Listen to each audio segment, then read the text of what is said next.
श्रीमद चतुश्लोकी भागवत जे आहे त्यातला 3रा श्लोक. भगवंत सांगतात, तुम्ही जे ग्रहण करता ते सुद्धा मीच आहे आणि तुम्ही जे पाहताय ते सुद्धा मीच आहे. आतमध्ये सुद्धा मीच आहे आणि बाहेर सुद्धा मीच आहे. आणि काय करावं हे ब्रह्मदेवांना कळेना. त्यावेळेला असं सांगतात की ब्रह्मदेवांना 2 अक्षर ऐकवली. त्यातलं एक अक्षर आहे त आणि दुसरं अक्षर आहे प. त आणि प ही 2 अक्षरं त्यांना ऐकवली आणि त्याचा अर्थ मला कोणीतरी तप करायला सांगितलंय असा ब्रह्मदेवांनी घेतला आणि ब्रह्मदेव तपा करतात म्हणून सिद्ध झाले. आणि असं सांगतात की 1000 वर्षांपर्यंत ब्रह्मदेवांनी प्रत्यक्ष तप केलेले आहे. आता भागवतामध्ये जे आकडे आलेले आहेत ते मग 1000 वर्षापर्यंत केलं म्हणजे मग नक्की किती केलं, किंवा 10,000 वर्षापर्यंत, मग 10,000 वर्ष हे आयुष्य असतं का, अशा पद्धतीच्या चर्चेमध्ये आपण पडायचं नाही. 1000 वर्ष तप केलं, 10,000 वर्ष तप केलं याचा अर्थ आपण सगळ्यांनी त्या राजानं किंवा त्या देवतेनं किंवा त्या राक्षसानं अनेक वर्ष दीर्घकाळ तप केलं एवढाच घ्यायचा. नाहीतर आपण बऱ्याचदा जी गोष्ट महत्त्वाची नाही ती चर्चेमध्ये आणतो आणि विनाकारण त्याला महत्त्व देतो. तेव्हा या गोष्टी आपण कथाकार म्हणून तरी निश्चित टाळल्या पाहिजेत. 1000 वर्ष तप केलं आणि तपश्चर्येनंतर त्यांना भगवंतांचं दर्शन झालं आणि भगवंतांनी ब्रह्मदेवांना सृष्टीरचना करण्यासाठी म्हणून प्रेरित केलं. आणि इथे श्रीमद भागवतामध्ये जे आपण सगळ्यात पहिल्यांदा चतुश्लोकी भागवत म्हणतो त्या चतुश्लोकी भागवताचा उपदेश प्रत्यक्ष भगवंतांनी ब्रह्मदेवांना केला आहे. ते हे 4 श्लोक. अहमेवा समेवाग्रे नान्यद यत् सदसत्परम पश्चादहम यदेतश्च योवशिष्येत सोऽस्म्यहम् ऋतेऽर्थ यत् प्रतीयेत न प्रतीयेत चात्मनि तद्विद्यादात्मनो माया यथा भासो यथा तमः यथा महान्ति भूतानि भूतेषु चावचेष्वनु प्रविष्टान्यप्रविष्टानि तथा तेषु न देशवः एतावदेव जिज्ञास्यं तत्त्वजिज्ञासुनात्मनः अन्वयव्यतिरेकाभ्यां यत्स्यात् सर्वत्र सर्वदा. हा उपदेश प्रत्यक्ष भगवंतांनी केला आहे आणि ब्रह्मदेवांना सांगितलं की ब्रह्मदेवा, तू या सिद्धांतावरती मी जे तुला आत्ता सांगितलं त्याच्यावरती निष्ठा ठेव आणि तुझं काम कर. आणि त्यामुळे काय होईल तर तुला कधीही मोह होणार नाही. कसला मोह होणार नाही. या सृष्टीचे रचनाकार कोण आहेत तर ते ब्रह्मदेव आहेत असं आपण म्हणतो. पण ब्रह्मदेवांची रचना कोणी केली आहे तर ती भगवंतांनी केली आहे. त्यामुळे हे सगळं मी रचलं हा जो मोह आहे तो तुला कधी होणार नाही असं भगवंतांनी या ठिकाणी उपदेश केला. आणि त्याच्यानंतर भगवंतांनी ब्रह्मदेवांना भागवताची जी 10 लक्षणं आहेत, जो मी तुम्हाला आपण कथेचा क्रम लिहून दिला त्याच्यामध्ये भागवताची 10 लक्षणं, ती 10 लक्षणं सांगितली आहेत. आता ही सांगितली आहेत प्रत्यक्षामध्ये शुकदेवांनी. काही प्रश्न विचारले तिथपर्यंत कथा संपली आणि पुन्हा त्याच्यावरती प्रश्न आला आणि त्याच्यावरती शुकदेव बोलायला लागले. अशा पद्धतीनं ज्याला सिनेमामध्ये फ्लॅशबॅक म्हणतात अशा पद्धतीनं मूळ ग्रंथसुद्धा त्याच पद्धतीनं लिहिलेला आहे. आणि मग या भागवत पुराणामध्ये काय काय आहे तर या भागवत पुराणामध्ये सर्ग, विसर्ग, स्थान, पोषण, उती, मन्वंतर, ईशानुकथा, निरोध, मुक्ती आणि आश्रय अशा 10 विषयांचं वर्णन केलेलं आहे. म्हणून याला महापुराण असं म्हणतात. सर्ग, विसर्ग, स्थान, पोषण, उती, मन्वंतर, ईशानुकथा, निरोध, मुक्ती आणि आश्रय.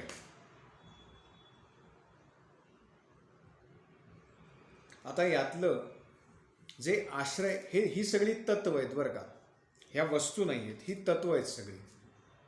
आता यातलं जे आश्रय नावाचं तत्व आहे ते कधी ज्ञानाच्या माध्यमातून सांगितलंय, कधी श्रुतींच्या माध्यमातून सांगितलंय, कधी तात्पर्य, एखाद्या कथेचं तात्पर्य काय या अनुषंगाने सांगितले, तर कधी प्रत्यक्ष अनुभव अशा पद्धतीनं सांगितले आणि बाकी 9 विषयांचं या पद्धतीनं वर्णन केलेलं आहे.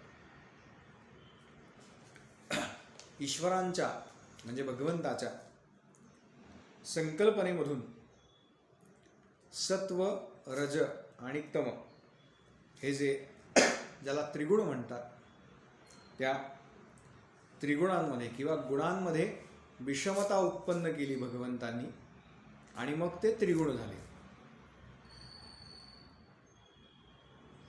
त्याच्यानंतर या विषमतेमुळे आकाश आदी जी पंचमहाभूत निर्माण झाली, त्याच्यानंतर शब्द आदी तन्मात्रा, त्याच्यानंतर इंद्रिय उत्पन्न झाली आणि त्याच्यानंतर आपल्या सगळ्यांचा मित्र, त्याचं नाव आहे अहंकार. हा अहंकार भगवंतांनी उत्पन्न केलेला आहे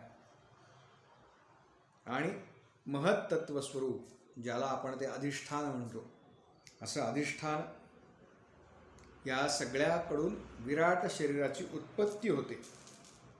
ही जी उत्पत्ती होते त्याला सर्ग असं म्हणतात. त्याच्यानंतर ब्रह्मदेवांकडून जी चराचर सृष्टी निर्माण होते त्याला विसर्ग असं म्हटलेलं आहे. ब्रह्मदेव जी सृष्टीची रचना करतात त्याला विसर्ग म्हटलेलं आहे.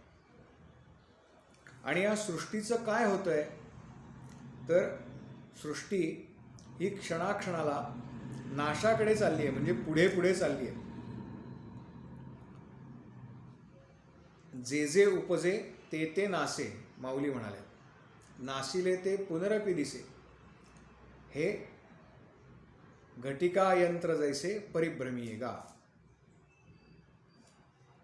पण हे नाशाकडे चाललेले जग स्थिर राखण्यासाठी म्हणून भगवान महाविष्णू जे आपली सगळी श्रेष्ठता पणाला लावतात, ज्याच्यामुळे हे स्थिर आहे असं भासतं, त्याला स्थान असं म्हटलेलं आहे. भगवंतांची त्यांच्या भक्तांवरती जी कृपा होते त्या कृपेचं नाव आहे पोषण. त्याच्यानंतर मन्वंतरांचे जे अधिपती आहेत, जे भगवत भक्ती आणि प्रजापालन करतात, त्या सगळ्याला मन्वंतर असं म्हटलेलं आहे. जीवाच्या कर्माद्वारे बंधनात टाकणाऱ्या ज्या वासना आहेत त्याला उती असं म्हणतात. भगवंतांच्या अवताराच्या ज्या विविध कथा आहेत त्याला ईशानुकथा असं म्हणतात. आणि योग निद्रेचा स्वीकार करून भगवंत शयन करतात. एका अर्थाने भगवंत आपल्याच उपाधीमध्ये लीन होतात, त्याला निरोध म्हटलेला आहे. आणि अज्ञानाने आपण कल्पना केलेलं कर्तृत्व, आपल्याला वाटतं ना, जे मी केलंय मी केलंय मी केलंय, याला भागवतामध्ये अज्ञानाने कल्पना केलेलं कर्तृत्व असं म्हटलेलं आहे. ते कर्तृत्व आणि भोक्तृत्व इत्यादी अनात्मभावाचा त्याग करून त्या परमात्म्य स्वरूपामध्ये स्थिर होणे यालाच मुक्ती असं म्हटलंय. आणि परीक्षिता, ह्या चराचर जगाची उत्पत्ती आणि प्रलय ज्या तत्वानं प्रकाशित होतात तेच परब्रह्म परमात्मा हे आश्रय आहे. त्या आश्रयाला शास्त्रामध्ये परमात्मा असं म्हटलेलं आहे. अशी सगळी कथा मग कशा पद्धतीनं भगवंतांनी बाकी सगळ्या गोष्टी निर्माण केल्या हे सांगितलं. दुसऱ्या दिवसाच्या कथाभागामध्ये हे सगळं आपण सविस्तर सांगतो, म्हणून त्याचे रिपिटेशन आत्ता आपण पहिल्या दिवसाच्या कथेमध्ये सुद्धा टाळणार आहोत. आणि तुम्ही ते 3 वेळा सांगितलं तर फार कोणाला ऐकण्यामध्ये रस नसणार आहे, म्हणून तुम्ही ते करू नये. पुढच्या वेळेला आपण भगवंतांच्या सगळ्या लीला सांगितल्या आहेत, कुठले कुठले अवतार आहेत, काय आहेत, श्रीकृष्णांच्या लीलांचं सगळं उल्लेख आहे. आणि त्यानंतर मैत्रेय विदुर संवादापासून मग जी प्रत्यक्ष जय विजयांना शाप, मागच्या वेळेला मी त्या कथा अगदी थोडक्यामध्ये सांगितल्या होत्या. पुढच्या वेळेला आपण उद्याच्या भागात त्या सगळ्या सविस्तर बघू.